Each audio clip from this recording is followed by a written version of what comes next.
Is that? Oh my god, are they? Are they? Yes. Wait, Kelly, no! Kelly, come back.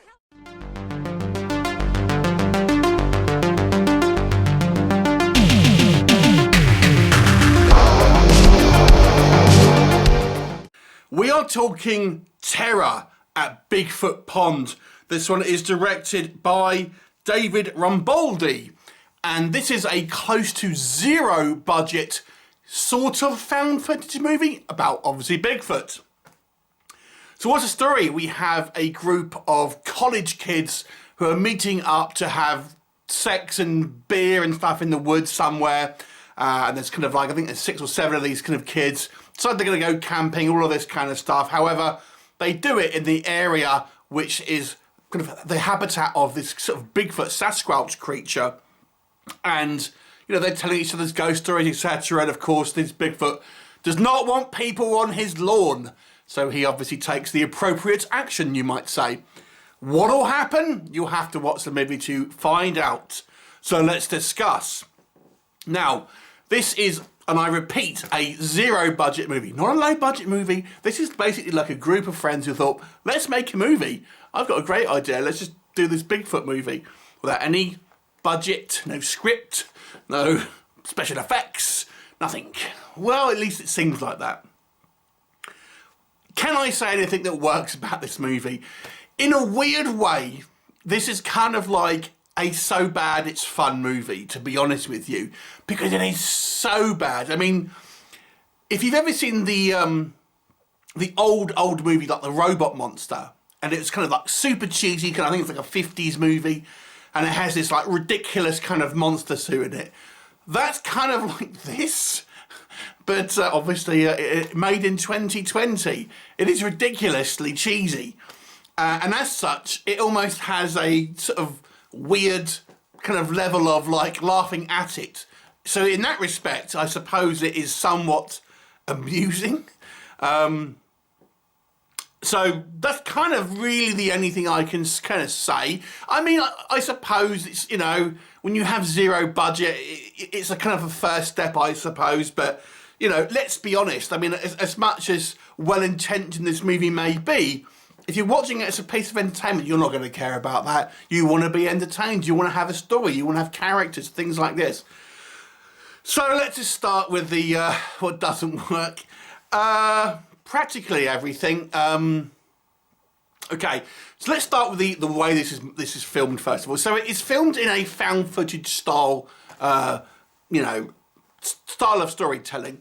However, we have an 8-minute intro with all the credits on there, starring so and so. And obviously, when you're doing found footage, although obviously we know that it's not real, you want to have that suspension of disbelief. So 8 minutes of credits, who it's starring and stuff, kind of, you know, takes that away.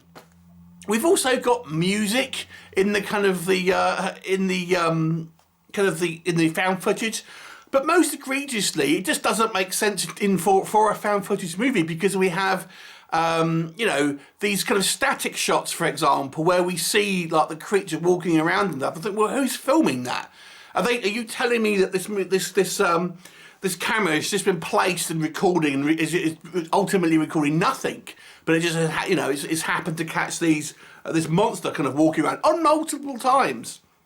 But also, even outside of that, we have, for example, we have one guy who's meant to be wearing a GoPro, but he's standing like 20 foot away from all his friends, just so he can kind of see them all in a group shot. Things like this. It just doesn't make any sense. So the actual, you know, the found footage conceit doesn't work. It's not well thought out in this movie. So let's move on from that. Just the pond itself, it makes me laugh. It is literally like a puddle. They're going to this pond, and it is like a dank, just like little mud hole, and it's just like they're clearly all freezing. It's just ridiculous. It's, yeah, we'll go about this, like, and it's not a lake. It's not, you know, it's like literally a large puddle with these kind of like teens in it. I think there's some unnecessary nudity. I know a lot of people like having nudity in their, you know, watching nudity in their films. It just didn't really seem necessary. I wonder, is like, let's have an excuse to get these young girls get their kit off, you know. I've seen that a few times with filmmakers. Who knows whether that was the case here, but it just seemed unnecessary.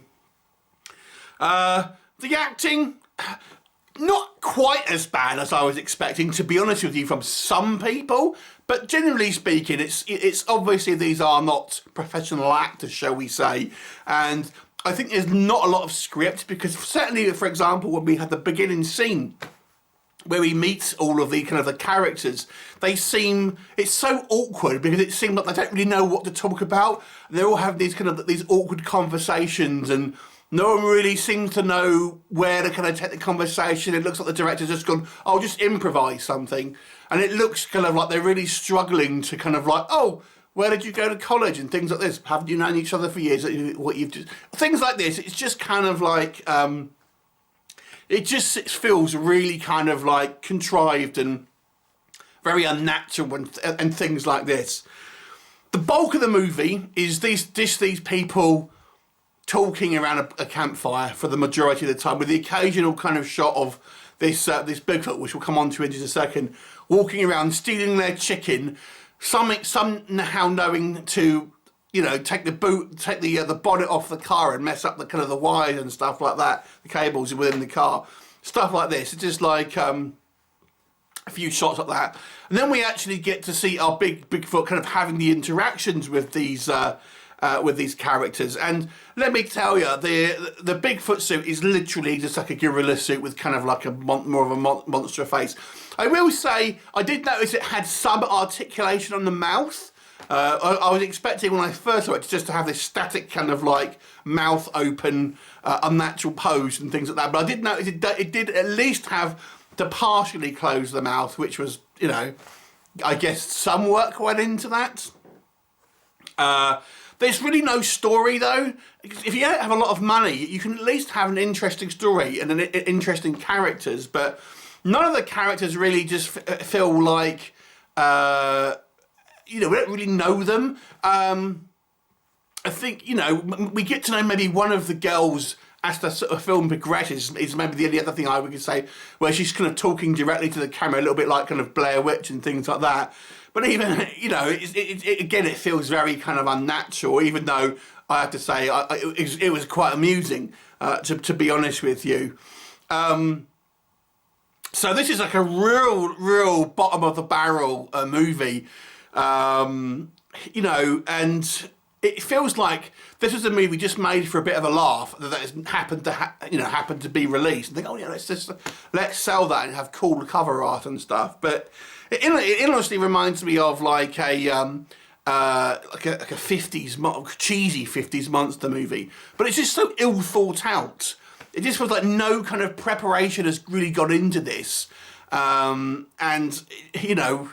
So that the characters are very, you know, we don't know the characters. One of them looks like Drexel from True Romance, and just, you know, but we don't really know anything about them. The talk is all just kind of like just trivial, kind of like, oh, we don't actually know anything about the characters. It's just more or less, you know, small talk, to be honest. But we don't actually ever get to know anyone, with the exception of, say, the one girl a little bit, and that's only right towards the end of the film, to be quite honest with you.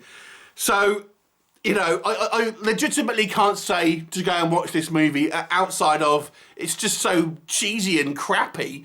Some might have morbid curiosity and just to go and check it out. But amazingly, I would say I have seen movies that have entertained me less than this. But it's not a good movie by any stretch. I can literally only give this a 2 out of 10 because it just isn't a good movie on any level. I mean, there's no thing where I think, oh, that was done well, because it isn't. Nothing was done well. So you know, we have like portrait camera shot. I mean, I guess that works in a found footage movie sometimes, but the problem is it doesn't. The conceit is not a found footage all of the time. That doesn't work. It's just not well thought out. 2 out of 10. Have you seen it? What did you think of it? Leave me a comment and I'll look forward to seeing you next time. Bye for now.